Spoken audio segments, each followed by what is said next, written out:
Hi, my name is Lena and welcome back to my channel. Today we're going to be talking about why I stopped using Notion for absolutely everything. So Notion is a really good tool. It's basically an application that uses components such as databases, notes, Kanban bands, project management, timelines. You can use it for so much. But Notion is a really good tool. And when I first discovered it, I actually discovered it from Ali Abdal, so shout out to him. I was surprised it was free, number one. It's free and you can do so much with it. Even just as like a one-man band, you can do a lot. You can organize YouTube content, planning, like so many different functions you can use Notion for. The problem is, and the problem still is that there's not one app that can do absolutely everything, and that's okay. That is fine. I think with me, I just wanted an app that did everything, that did project management, that did diary management, journal management, habit tracking, everything. And unfortunately, Notion does have its limitations. So I'm not bashing Notion. I think Notion is still amazing, but I stopped using it to organize my life. I think there's other tools that do things better, and it's okay to separate different apps for different functions, and that's what I've started to do. When I discovered Notion, I thought I hit the jackpot. I was so amazed that you can have a system where you can do so much with it, almost like building a website where you have free reign about how the website looks, what it does. You can break it down by headers, toggles, bullet points, but like there's so much it can do. And when I first stumbled upon it, I went crazy. I did a workspace for absolutely everything. I did a workspace for my journal entries. So there was a 5-minute journal that I used to do every day. I also used it for project management. So when I started my job, I tried to use it as a tool to do project management. I'll go into the reasons why it didn't work. Also, I used it for workouts, tracking my workouts. There's a tool or a function that you can do where you can insert a template, and every time you go into it, sort of recreating the same thing over and over again, you could just click into it. It comes up with your workout. So that's what I really like. I still use it for that function. Also use it for scripting. So if I'm doing a script for a YouTube video, it's really helpful to use the structure and the format in Notion. And additionally, I use it for scripts in work. So when I'm giving presentations and I want to do my key points, I use it for that as well. So those are the good things about Notion, and there are many good things about Notion. And you will see that there's some YouTubers on the YouTube, they use it and for everything, and I'm so amazed when I look at how their workspaces. I think Thomas Frank has got a really good system, but it's just too much for me, too onerous. Let's get into it. So the cons of why I stopped using Notion for my life.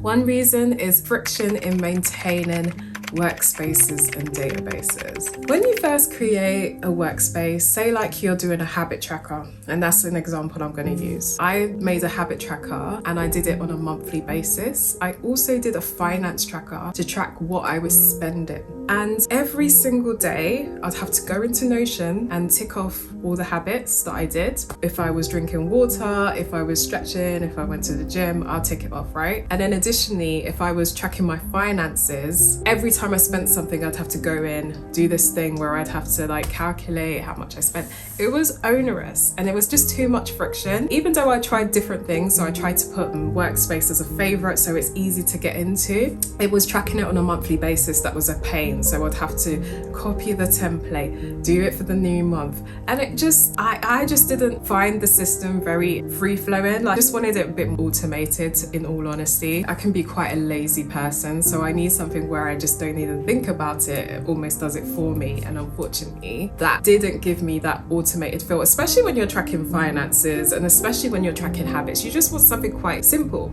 So what I've done is I've substituted the habit tracker with an app called Streaks. Streaks is a really good app. You can put up to, I've got 12 habits that I'm tracking on a day-to-day basis. And the reason why I like Streaks is because you can just click the circle and it will just, you know, and sometimes even like, for example, if I'm doing 5,000 steps, it will automatically track it using my Apple Watch. Obviously it's linked to the integration of my Apple Watch. it does it automatically. So some of the things that I track just automatically tick off.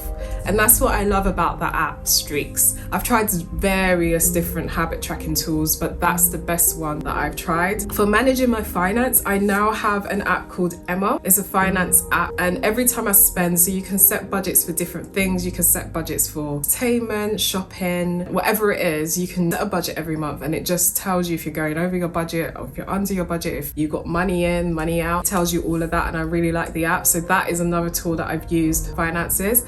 Obviously, there's apps that do one thing really well. I think some apps try to be everything to all, and that's not always a successful approach. So with the tracking of my journal, even though the 5-minute journal approach was really good, I did find that it was onerous as well. So I've now moved on to Evernote.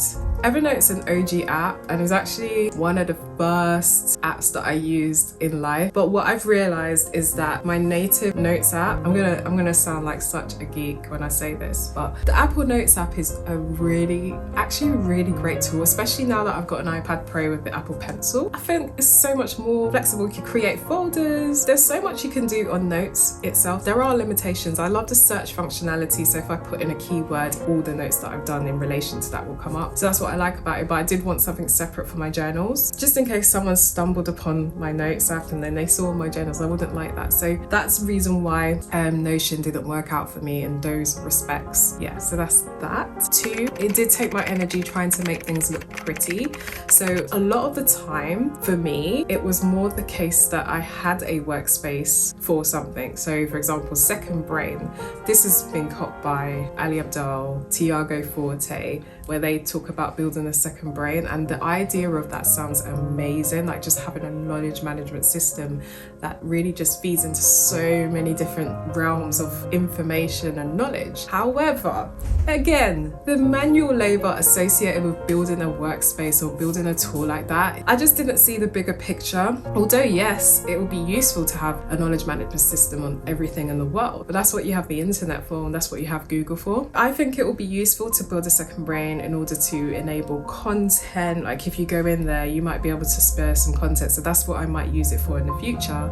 But I felt like building all these databases, building all these things, I didn't see the end goal, and I felt like I was just doing it for the sake of it. 3, I've already touched upon it on my first point, but automation is lacking. A lot of the things, especially when it comes to project management, I need something that will be able to tell me when things are out of date, when things are coming, they're due or they're past due or they're upcoming. I need something that's more automated, and unfortunately Notion didn't give me that. There's still a lot of manual labor attached to managing a project through Notion. I prefer tools such as Asana, which I've started to use. I think again, Asana is still early days. I might feel the same way in a few weeks, that it might not be the tool for me. But what I liked about Asana is that when I was using tools like Trello or other types of management tools, it kind of integrates everything in one. So you can have a timeline view, you can have a project management view, you could have a list view, a task view. And I like the way that you can have different workspaces, you can have different lists. I like Asana, so I've transferred onto Asana to manage my day-to-day tasks and projects, and I'm finding it really great so far. 4, I still like using my Google Calendar. The integration with Google Calendar I never really found, I don't even think it works. I don't know if there's been other updates since then, since I stopped using it. With me, my calendar is everything to me. If it's not in the calendar, it's not gonna happen. I put everything in my calendar, and I felt like Notion just couldn't match up when it came to managing day-to-days and recurring items. I just didn't find it useful. So I stopped using it for tracking any day-to-day things, but I stick with Google Calendar, and I still stick with Google Calendar. I've tried other apps such as Fantastical and the native iPhone app or the Apple app. I don't really like them. I prefer Google Calendar. That's my OG app, and I'm gonna stick with it. So my last reason is it was hard to find things I needed. I'm the type of person that I just want things to be made easy for me, and unfortunately Notion, it is quite difficult to track certain things and search for things. I found it difficult. Maybe I'm not as good at Notion as I thought I was, but I found Evernote better search function. Apple Notes a better search function. The search function in Notion is not great. I just found it really difficult to copy and paste things in Notion. So if I wanted to copy and paste something that I did in Notion, I found it really difficult to do that. It just does it in blocks. I just don't know.